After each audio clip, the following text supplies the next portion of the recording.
भारत के राष्ट्रपति देश के प्रथम नागरिक होते हैं तथा भारतीय सशस्त्र सेनाओं के सर्वोच्च सेना नायक भी होते हैं। इनके पास सभी प्रकार के आपातकाल लगाने और हटाने का अधिकार होता है। अनुच्छेद 53 के अनुसार संघ की कार्यपालक शक्ति उनमें निहित होती है। हमारे देश में राष्ट्रपति के चुनाव का तरीका अनूठा है। इसमें विभिन्न देशों की चुनाव पद्धतियों की अच्छी बातों को चुन चुन कर शामिल किया गया है।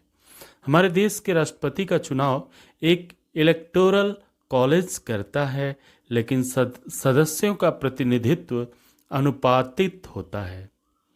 चलिए पूरी प्रक्रिया को बारी बारी से समझते हैं।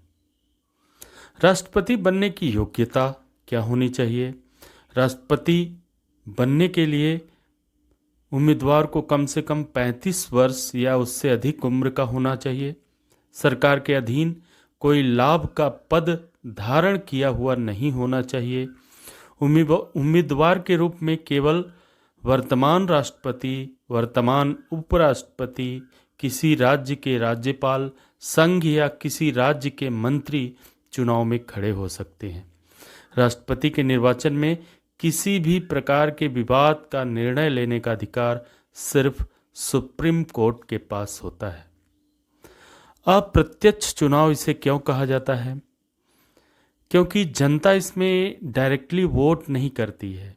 राष्ट्रपति का चुनाव एक निर्वाचन मंडल यानी कि इलेक्टोरल कॉलेज करता है। जनता इसमें सीधे सीधे भाग नहीं लेती है, बल्कि जनता के द्वारा चुने गए लोग इसमें भाग लेते हैं।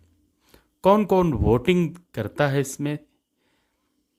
राष्ट्रपति के चुनाव में सभी प्रदेशों के विधानसभाओं के सदस्यगण, लोकसभा तथा राज्यसभा के सदस्यगण भाग लेते हैं, लेकिन राष्ट्रपति राज्यपाल द्वारा मनोनीत सदस्यों को वोटिंग देने का अधिकार नहीं होता है। राष्ट्रपति और राज्यपाल द्वारा मनोनीत जो सदस्य होते हैं उन्हें वोटिंग देने का अधिकार नहीं होता है, क्योंकि वो सीधे जनता द्वारा चुने सदस्य नहीं होते हैं। खास तरीके का ये चुनाव होता है। कैसा चुनाव होता है? हमारे देश में राष्ट्रपति का चुनाव, जिसे सिंगल ट्रांसफरेबल वोट सिस्टम कहा जाता है, इसमें वोटर अपना एक ही वोट देता है, लेकिन बैलेट पेपर पर वह बता देता है कि उसकी पहली पसंद कौन है, दूसरी पसंद कौन है और तीसरी पसंद कौन है।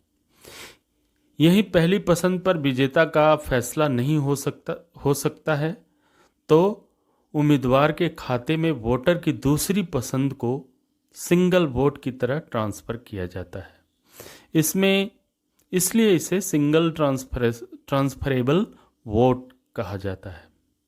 खास चुनाव में अलग अलग वेटेज मिलता है। इस चुनाव में 2 राज्यों के विधायकों और सांसदों का वेटेज अलग अलग होता है। इसे अनुपातित प्रतिनिधित्व व्यवस्था कहा जाता है। विधायक के मामले में जिस राज्य का विधायक हो उसी राज्य की आबादी देखी जाती है। साथ ही साथ उस प्रदेश के विधानसभा सदस्यों की संख्या का भी ध्यान रखा जाता है। प्रदेश की कुल जनसंख्या में निर्वाचित एमएलए की संख्या से भाग दिया जाता है। जो भागफल आता है उसे फिर 1000 से फिर से भाग दिया जाता है। यही एक विधायक का वेटेज होता है।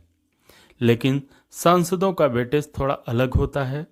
सबसे पहले विधायकों का वेटेज जोड़ा जाता है। इस वेटेज को केंद्र के इलेक्टेड मेंबर की संख्या से भाग दिया जाता है और इस तरह जो संख्या मिलती है वो सांसद का वोट वेटेज होता है।